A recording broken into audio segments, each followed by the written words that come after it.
Hey guys, it's Crystal here from clearingthechaos.com. In this video, I'm going to overview the salary slash offer letter. So many of you have asked me about salary. How does that work?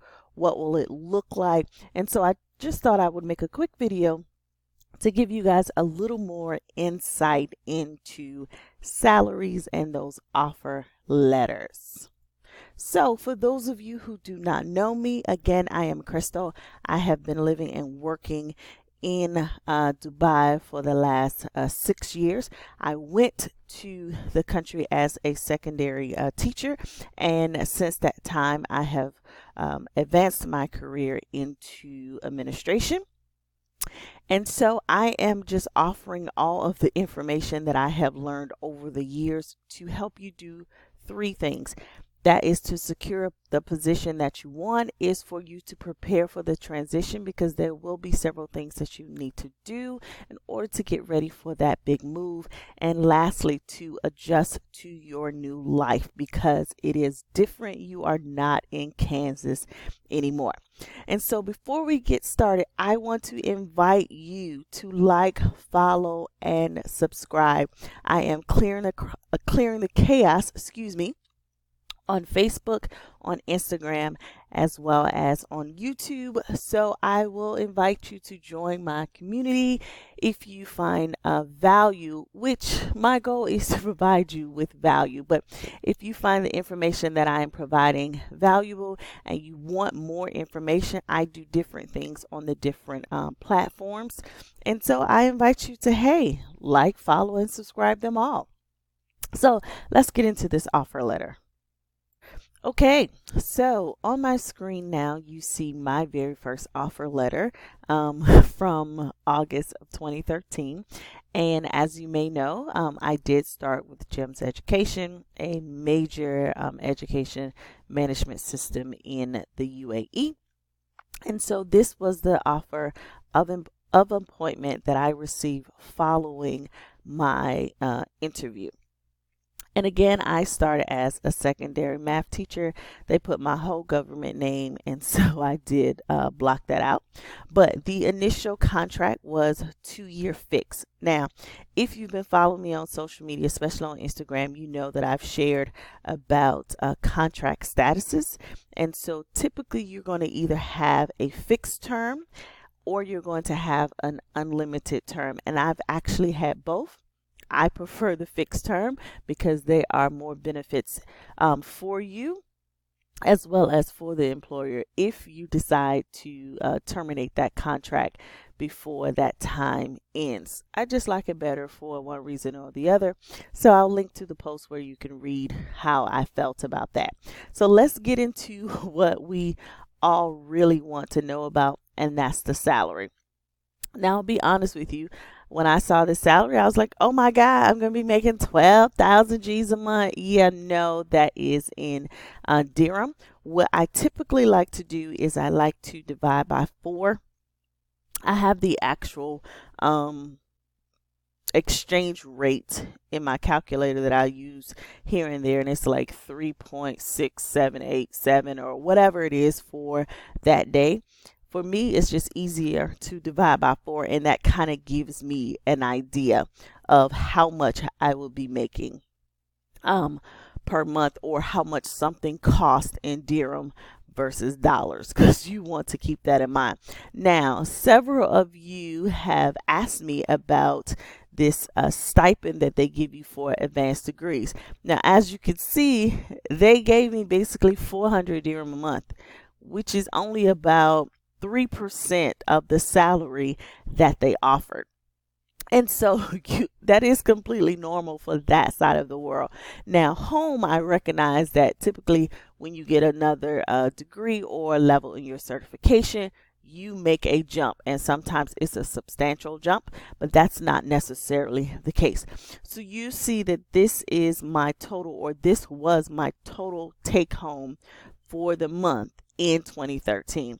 Now, one of the things that I've noticed and looking at some of the offer letters that are coming across my desk is that this is basically the same amount that many educators are being offered. Now, the major difference is now that amount, that total monthly salary, is starting to include everything, whereas it did not before when I started. And you can see as we look down this offer letter for some of my other benefits that I did receive, but that's not the case anymore. So you want to look at your offer letter and you want to see whether or not you have any other perks besides your salary. So I did not pay for my ticket. They paid for my ticket, and they, per this offer letter, agreed to give me a ticket home every year.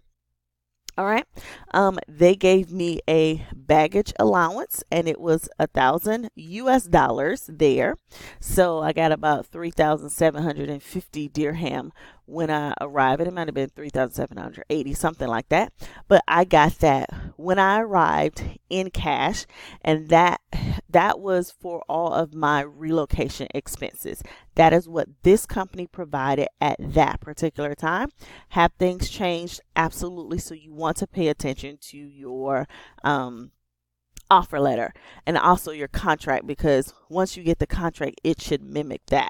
And then my accommodations, I was provided a 1-bedroom apartment, and it was furnished. So when you look at your salary, you really want to look at your whole package and see what else you are getting.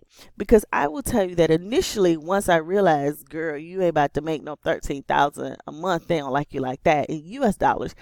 But on paper, I actually made less moving to Dubai than I did when I stayed in the States.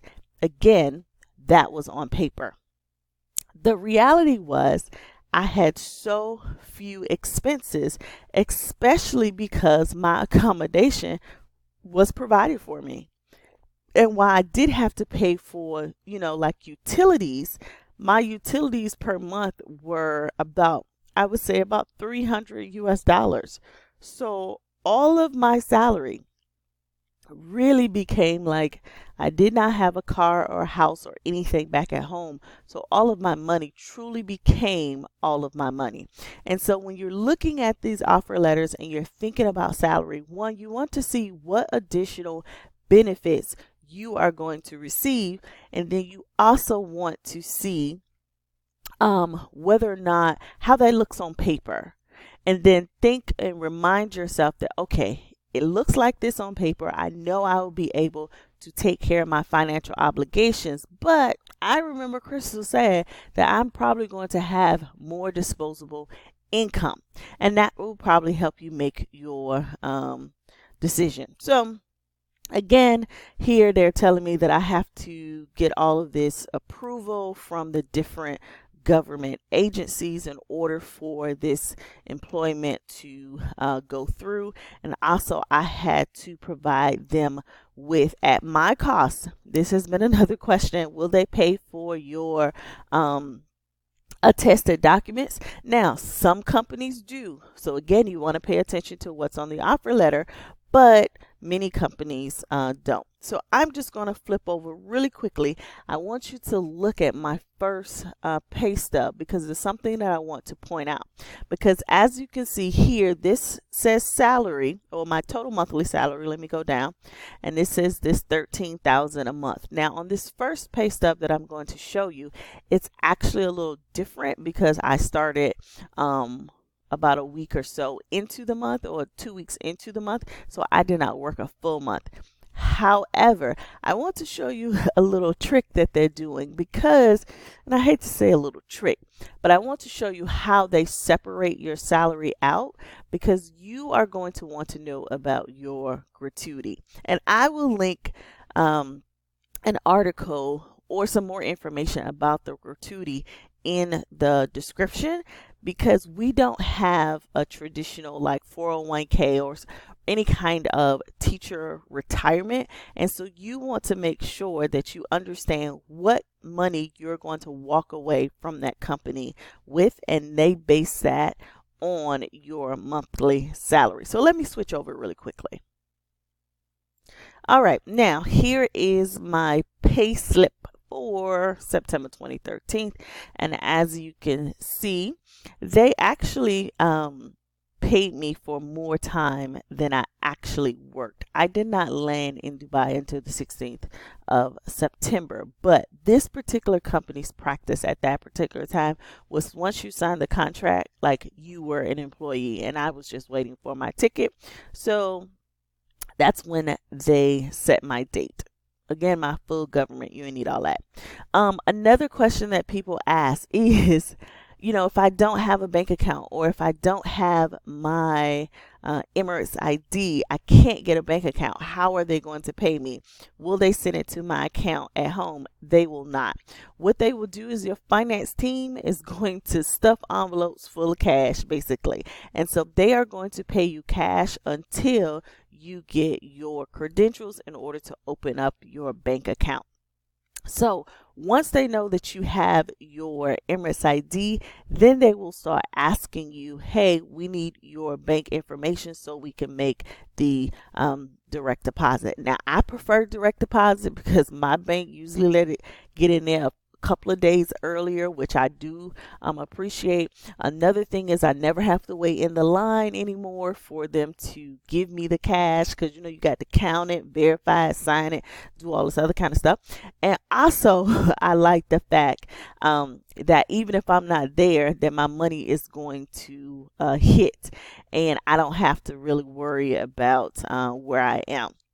But here's what I want you to pay attention to. And this would really be applicable after you have gotten a job and after you have started and you've done that initial time, or you just want to say, okay, I have a goal.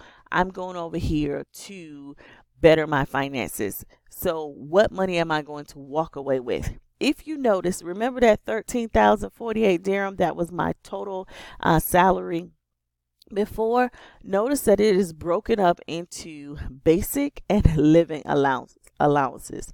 So by breaking it up, they only have to pay me this gratuity on my basic salary. Now, I've read a few articles lately about them putting a cap on what the split can be, because some companies were really, it seemed, allegedly, let me stress that, it seemed that some employers were trying to get around having to pay out so much in gratuity. And the gratuity is really just like your end of service bonus. It should be listed in your contract when you get one, so that way you will know, when I walk away, I'm getting this gratuity and this is what it's going to be. There are gratuity calculators online, so you can kind of put in your salary and you would know what you're going to have when you finish that contract. Of course, the longer that you're there, the higher your gratuity will be.